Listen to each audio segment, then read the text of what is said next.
नमस्कार, आपके साथ मैं हूं साक्षी जोशी। पिछले 68 दिन के लॉकडाउन के बाद अब देश को अनलॉक करने की तैयारी शुरू हो गई है। केंद्र सरकार ने शनिवार को ही इसके लिए गाइडलाइंस जारी कर दी थी।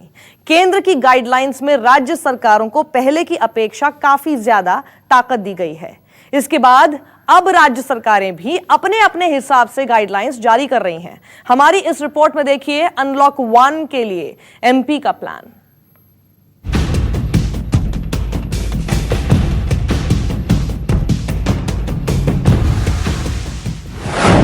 कोरोना की वजह से 68 दिनों तक देश रहा लॉक।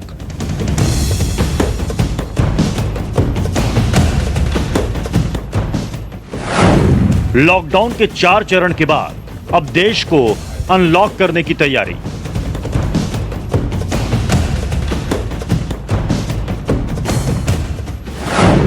एक जून से अनलॉक होगा देश।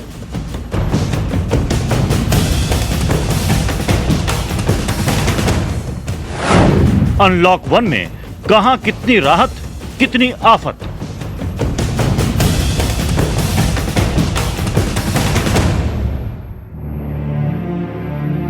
कोरोना की वजह से पिछले 68 दिनों से देश लॉकडाउन में है। इस दौरान 4 चरणों में देश में लॉकडाउन लागू रहा, मगर अब देश को अनलॉक करने की तैयारियां शुरू हो गई हैं। 1 जून से चरणबद्ध तरीके से देश को खोलने का खाका तैयार किया गया है। दरअसल केंद्र सरकार ने शनिवार को लॉकडाउन की जगह अनलॉक 1 की गाइडलाइन जारी की है। अब भारत में 30 जून तक अनलॉक 1 की प्रक्रिया जारी रहेगी। इसके तहत 1 जून से कई रियायतें दी गई हैं। सरकार ने शर्तों के साथ लॉकडाउन खोलने की इजाजत दी है। कंटेनमेंट जोन को छोड़कर बाकी के इलाकों में 8 जून से कई गतिविधियों को इजाजत दी गई है। धार्मिक स्थल, होटल, रेस्तरां, शॉपिंग मॉल और आतिथ्य सेवाएं शर्तों के साथ खोलने की इजाजत दी गई है। हालांकि देश भर के कंटेनमेंट जोन्स में 30 जून तक लॉकडाउन बरकरार रहेगा, जबकि स्कूल कॉलेज खोलने का फैसला राज्यों से सलाह के बाद होगा। 3 चरणों में शुरू होने वाली इन रियायतों को लेकर केंद्र सरकार ने तो गाइडलाइंस जारी कर दी है, मगर केंद्र ने राज्यों को भी फैसला करने का अधिकार दिया है कि वो अपने सूबे में कोरोना संक्रमण की स्थिति को देखते हुए तय करें कि वो अपने यहाँ क्या खोले और क्या बंद रखें। अब ऐसे में सवाल है कि आखिर 1 जून से किस राज्य में कितनी राहत मिलेगी और कहां कितनी मुश्किलें बरकरार रहने वाली हैं। मध्य प्रदेश में तेजी से बढ़ते कोरोना वायरस के खतरे को देखते हुए राज्य सरकार ज्यादा रियायतें देने के मूड में नहीं है। मध्य प्रदेश में 15 जून तक रहेगा लॉकडाउन। सीएम शिवराज सिंह चौहान ने बच्चों से बातचीत के दौरान लॉकडाउन का किया ऐलान। हालांकि सरकार 1 जून से उन क्षेत्रों में रियायत दे सकती है जहां संक्रमण में कमी आई है। ऐसे में बिना पास के भी रेड जोन में आ जा सकते हैं, लेकिन कंटेनमेंट जोन्स में कोई रियायत नहीं दी गई। लॉकडाउन 5 की जगह अनलॉक 1 के बाद मध्य प्रदेश का बात की जाए तो यहाँ की राज्य सरकार जिस तेजी से बढ़ते कोरोना संक्रमण के बाद ज़्यादा रियायत देने के मूड में नहीं है। शिवराज सिंह चौहान इस बात को जिक्र कर चुके हैं कि 15 जून तक लॉकडाउन रहेगा, लेकिन ये लॉकडाउन 30 तारीख तक बढ़ाया जा सकता है। दूसरी बड़ी बात है कि जो रेड जोन इलाके हैं उनमें ई पास के बिना आने जाने की सुविधा दी जा सकती है। साथ में पब्लिक ट्रांसपोर्ट जो है वो भी 50% यात्रियों के साथ खोले जा सकते हैं। इसके अलावा जो बाकी इलाके हैं, जो कंटेनमेंट एरिया हैं, 904 जो कंटेनमेंट एरिया है मध्य प्रदेश के, यहाँ किसी भी तरह की कोई भी छूट नहीं दी जाएगी। आपको बता दें कि मध्य प्रदेश में कोरोना वायरस काफी तेजी से बढ़ा है। शनिवार को सामने आए 246 नए मरीजों के बाद प्रदेश में अब कोरोना मरीजों की संख्या बढ़कर 7,891 हो गई है। वहीं 9 मौतों के बाद प्रदेश में अब मौत का आंकड़ा 343 पर पहुंच चुका है। बहरहाल केंद्र सरकार की ओर से जारी अनलॉक 1 की गाइडलाइन के तहत एक राज्य से दूसरे राज्यों में जाने का प्रतिबंध भी हटा लिया गया है। राज्य में भी एक जिले से दूसरे जिले में आप जा सकते हैं, लेकिन सोशल डिस्टेंसिंग का पालन करना अनिवार्य होगा। दिल्ली से कुंदन सिंह के साथ भोपाल से विपिन श्रीवास्तव, न्यूज़ 24। तो इसे हम लगातार इसलिए अनलॉक 1 कह रहे हैं क्योंकि अब ये भी चरणबद्ध तरीके से ही धीरे धीरे लॉकडाउन से कैसे खुला जाए, ये एक रोड मैप, ये एक फ्रेमवर्क तैयार हो गया है, जिसमें अभी हमने आपको जैसे बताया कि एमपी का प्लान क्या है। क्योंकि तमाम राज्य सरकारों पर अब केंद्र सरकार ने छोड़ दिया है कि आप ही लोग तय कीजिए कि आपको किस तरह से ये अनलॉक करना है। हर सरकार, हर राज्य अपने तरीके से जितने वहां पर केसेस हैं, जितनी वहां पर सुविधाएं हैं, उसके मुताबिक ही ये अनलॉक प्लान करेगा। तो केंद्र सरकार की जो गाइडलाइंस हैं वो तो इंपॉर्टेंट है ही, लेकिन उसके आधार पर जो केंद्र सरकार कह रहा है कि आप ये चीजें खोल सकते हैं, हमारी तरफ से आपको खुली छूट है, लेकिन क्या वो राज्य सरकार उसको खोलने के लिए तैयार होगी, ये बड़ी बात है। और इसीलिए आप सभी को अपनी अपनी राज्य सरकारों की ये अनलॉक 1 की गाइडलाइंस को ध्यान में रखना बेहद जरूरी है। क्योंकि अगर आप चाहते हैं, अगर आपको लगता है कि आपके इलाके में कोरोना से आप लड़ते भी रहें, क्योंकि कोरोना के लिए आपको मैं बता दूं अभी भी हम कोई जीते नहीं है। आप ये बिल्कुल कतई मत समझिएगा कि अगर लॉकडाउन खत्म हो रहा है, अनलॉक धीरे धीरे सब चीजें हो रही हैं, इसका मतलब कतई ये नहीं है कि कोरोना को आप सब लोगों ने हरा दिया है। अब एक साथ आप लोग सब बाहर जा सकते हैं, मॉल्स अगर खुल रहे हैं 8 जून से, तो आप सब लोग मॉल्स में एक साथ भीड़ इकट्ठी कर सकते हैं। नहीं, अगर आपको नहीं कुछ खरीदना है तो अभी भी आपके लिए यही एडवाइस किया गया है कि आपको घर के अंदर ही रहना चाहिए। और खास तौर पर जो वल्नरेबल लोग हैं, जिनकी उम्र बहुत ज्यादा है, जो प्रेग्नेंट लेडीज है, जिनको कुछ ना कुछ बीमारी रहती है, या फिर जो 10 साल से कम उम्र के बच्चे हैं, उनके लिए अभी भी एडवाइस किया जा रहा है कि वो घर में ही रहें। एमपी से लेकर राजस्थान तक और बिहार से लेकर गुजरात तक कोरोना का कहर लगातार जारी है, लेकिन इसके बावजूद अनलॉक 1 के तहत कल से इन राज्यों में भी कई तरह की राहत दी गई है। इस रिपोर्ट में देखिए क्या है राजस्थान, बिहार और गुजरात सरकार का प्लान।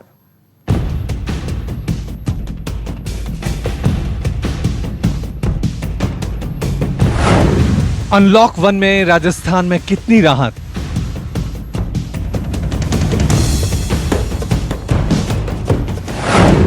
एक जून से बिहार में क्या बदलेगा?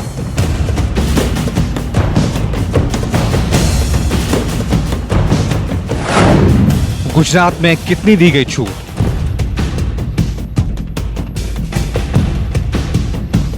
कोरोना की वजह से लगे लॉकडाउन के खात्मे के बाद देश को अब पटरी पर लाने की तैयारी शुरू हो गई है।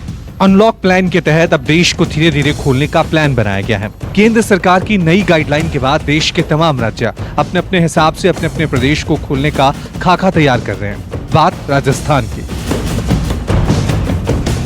लॉकडाउन के दौरान देश के दूसरे राज्यों की तरह राजस्थान में भी जिंदगी मानो थम सी गई थी, लेकिन अब धीरे धीरे यहाँ सब कुछ सामान्य करने की कोशिश शुरू हो गई है। अनलॉक 1 के तहत राजस्थान में 2 जून से सभी पर्यटन स्थल खुलेंगे। पर्यटकों की संख्या बढ़ाने के लिए पहले 2 हफ्ते तक इन जगहों पर प्रवेश निःशुल्क रहेगा, जबकि तीसरे हफ्ते में 50% प्रवेश शुल्क में छूट के साथ लोगों को आने की इजाजत होगी। हालांकि आमेर किले में हठी की सवारी और रात्रि पर्यटन को अभी बंद ही रखा जाएगा। हालांकि राज्य के चिड़ियाघरों को खोलने को लेकर अभी कोई फैसला नहीं लिया गया है। कंटेनमेंट एरिया के अलावा बाकी जगहों के लिए परिवहन सेवा में छूट दी गई है। एक जिले से दूसरे जिलों में जाने के लिए यात्री बसों को अनुमति दी गई है। कुछ शहरी इलाकों में भी नगर बस सेवा चलाने की इजाजत दी गई है। इसके अलावा राजस्थान में बाहर निकलने से जुड़े सुरक्षा के नियम कायदे वही रहेंगे जो अब तक थे, बल्कि अब उसे और कड़ाई से पालन करवाया जाएगा। साथ ही प्रदेश के सबसे बड़े सवाई मानसिंह अस्पताल को 1 जून से फिर से नो कोविड मरीजों के लिए शुरू किया जाएगा। राजस्थान हाईकोर्ट में नियमित कामकाज शुरू हो जाएगा। हालांकि अधीनस्थ अदालतों के लिए अभी कोई अधिकृत फैसला नहीं लिया गया है। राहत के साथ सरकार की कोशिश वित्त संसाधन जुटाने की भी है। ऐसे में जयपुर विकास प्राधिकरण के कामों के लिए ऑनलाइन आवेदन को अनुमति दी गई है। अब राजस्थान में जो बसें हैं हाईवे पे आपको दौड़ती नजर आ जाएगी। ये एक सबसे बड़ा सरकार की ओर से छूट दिया जा रहा है। इसके अलावा यहाँ आप देखेंगे कि बहुत सारी दुकानें हैं, कुछ दुकानें खुली है, कुछ दुकानें यहाँ पर अभी भी खोलने के इंतज़ार में। तो ऐसे में सरकार जो छूट के दायरे को कुछ और बढ़ाएगी, तो और जितनी भी दुकानें यहाँ पर आपको मिल रही है, जैसे ट्रैवल की दुकान है, यदि बसें चलना शुरू हो जाएगी एक बार सुरक्षित तरीके से, तो इस तरह से ट्रैवल्स की दुकानें भी यहाँ पर खुल जाएगी। मुख्यमंत्री अशोक गहलोत ने पहले ही साफ कर दिया कि अब म्यूजियम, किले और जो पर्यटन से जुड़े स्थल हैं वे भी खुलेंगे। न्यूज़ 24 ने 2 दिन पहले ही इसकी जानकारी दे दी थी कि इस तरह से म्यूजियम खोलेंगे, ताकि राजस्थान जो पर्यटन के लिए जाना जाता है वहाँ पर फिर से एक बार गतिविधि शुरू हो जाए। और ये जो कमाई का सिलसिला आगे से आगे जुड़ा हुआ है, एक तरह से रोजगार का सिलसिला जुड़ा हुआ, क्योंकि यदि पर्यटन स्थल पर लोग आएंगे तो पर्यटन स्थलों की रखरखाव के लिए कुछ टिकटों की बिक्री से पैसा तो मिलेगा ही, लेकिन उसके साथ ही इससे जुड़े लोगों को भी फिर से रोजगार मिलना शुरू हो जाएगा। अब बात बिहार की। बिहार सरकार की तरफ से कोई नई गाइडलाइंस जारी नहीं की गई हैं, बल्कि लॉकडाउन 4 वाली गाइडलाइंस को ही आगे जारी रखने का ऐलान किया गया है।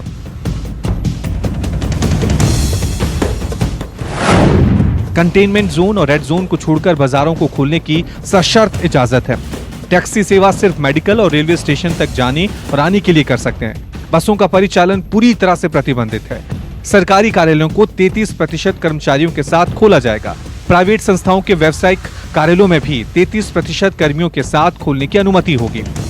बिहार सरकार ने कहा कि केंद्र सरकार ने जो नियम लॉकडाउन 5 के लिए शर्तों के साथ जो लागू किया है, राज्य सरकार उसी के साथ जाएगी। यानी केंद्र सरकार की जो भी नियम है उसका पालन राज्य सरकार करेगी गाइडलाइन के साथ। बिहार सरकार के गृह विभाग ने इस संबंध में पत्र जारी कर जानकारी दी है। केंद्रीय गृह मंत्रालय की तरफ से लॉकडाउन 5 तहत अनलॉक के 3 चरणों में जो गाइडलाइन जारी की गई है, उसके मुताबिक 3 चरणों में देश के अंदर छूट का दायरा बढ़ाया जाएगा। हालांकि गृह विभाग ने अपने गाइडलाइन में स्पष्ट कर दिया है कि कंटेंट जोन में किसी भी तरह की छूट नहीं दी जाएगी। यानी बिहार के जो सभी मंदिर हैं, मस्जिद हैं, उनको 8 जून के बाद खोला जाएगा। इसके अलावा बिहार सरकार ने यह भी कहा है कि जो भी क्वारंटीन सेंटर बिहार में चल रहे हैं उन्हें 15 जून के बाद बंद कर दिया जाएगा। इसके अलावा गुजरात सरकार ने भी अपने यहाँ नई गाइडलाइंस जारी कर दी हैं, जिसके मुताबिक गुजरात में रात 9 बजे से सुबह 5 बजे तक कर्फ्यू रहेगा। सभी दुकानें शाम 7 बजे तक खुली रहेंगी। इसके अलावा गुजरात स्टेट ट्रांसपोर्ट की बसें सभी जिलों में चलेंगी। सभी सरकारी ऑफिस 1 जून से खुल जाएंगे। हालांकि नई गाइडलाइंस के मुताबिक होटल, रेस्टोरेंट, धार्मिक स्थल केंद्र के नियमों के आधार पर ही खुलेंगे। आपको बता दें कि केंद्र सरकार की नई गाइडलाइन के तहत राज्य सरकारों को अधिक ताकत दी गई है। राज्य सरकारें ही तय करेंगी कि कैसे राज्यों में बसें और मेट्रो सेवा शुरू होगी।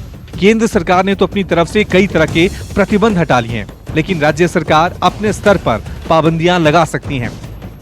जयपुर से केजे शिवत्सन, पटना से सौरभ कुमार के साथ, अहमदाबाद से भूपेंद्र सिंह, न्यूज़ 24। तो हम लगातार बात कर रहे हैं कि आखिर अनलॉक 1 कैसा होगा। केंद्र सरकार के गाइडलाइंस के बाद यूपी और दिल्ली ने भी अपने अपने सूबे में अनलॉक 1 के लिए दिशा निर्देश जारी कर दिए हैं। यूपी सरकार ने जहां कई रियायतें दी हैं, वहीं दिल्ली में सशर्त कई तरह की राहत दी गई है।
हो जाएगी, जिससे सरकार ने अनलॉक 1 का नाम दिया है। हालांकि राजधानी दिल्ली में इसकी शुरुआत लॉकडाउन 4 से ही शुरू हो गई थी, जब तमाम ऑफिस से लेकर बाजार खोलने की अनुमति दे दी गई थी। हालांकि अब सवाल उठता है कि जिस तरीके से लगातार दिल्ली में मामले बढ़ रहे हैं, क्या वाकई स्वास्थ्य सुविधाएं उतनी तैयार है? अगर नहीं तो लॉकडाउन 5वें में जिस तरीके की छूट दी जा रही है, मामले कहीं नियंत्रण से बाहर न हो जाए। इन सब के अलावा श्रमिक स्पेशल और स्पेशल राजधानी एक्सप्रेस के बाद अब 1 जून से 100 जोड़ी विशेष ट्रेनों का परिचालन भी शुरू हो जाएगा, जिसमें से 36 ट्रेनें राजधानी दिल्ली के रेलवे स्टेशनों से चलेंगी और पहुंचेंगी, जबकि 6 ट्रेनों का यहां ठहराव है। यूपी सरकार ने भी अनलॉक 1 के लिए अपना प्लान तैयार कर लिया है। प्रदेश के अपर मुख्य सचिव अवनीश अवस्थी ने नई गाइडलाइंस जारी की है। यूपी सरकार की नई गाइडलाइंस के मुताबिक कंटेनमेंट जोनों में 30 जून तक लॉकडाउन रहेगा। कंटेनमेंट जोन में सिर्फ आवश्यक सेवाएं ही जारी रहेगी। हालांकि 8 जून से धार्मिक स्थल, होटल और रेस्टोरेंट केंद्र सरकार के दिशा निर्देश के मुताबिक ही खोलने की इजाजत होगी। 1 जून से राज्य में सरकारी ऑफिस पूरी क्षमता के साथ खुलेंगे। बाजारों को रोटेशन बेसिस पर सुबह 9 से रात 9 बजे तक खोला जाएगा। सुपरमार्केट को भी खोलने की इजाजत दी गई है, लेकिन सोशल डिस्टेंस और अन्य जरूरी शर्तों का पालन करना अनिवार्य होगा। शॉपिंग मॉल भी 8 जून से खुल जाएंगे। ग्रामीण इलाकों में लगने वाले साप्ताहिक बाजार को खोलने की अनुमति दे दी गई है। सोशल डिस्टेंसिंग के नियमों के साथ राज्य में सैलून, स्पा और पार्लर खोलने की अनुमति भी दे दी गई है। नोएडा, गाजियाबाद में एक केस होने पर सिर्फ टावर सील होगा। अंतर्राष्ट्रीय विमान और मेट्रो सेवाएं अभी स्थगित रहेंगी।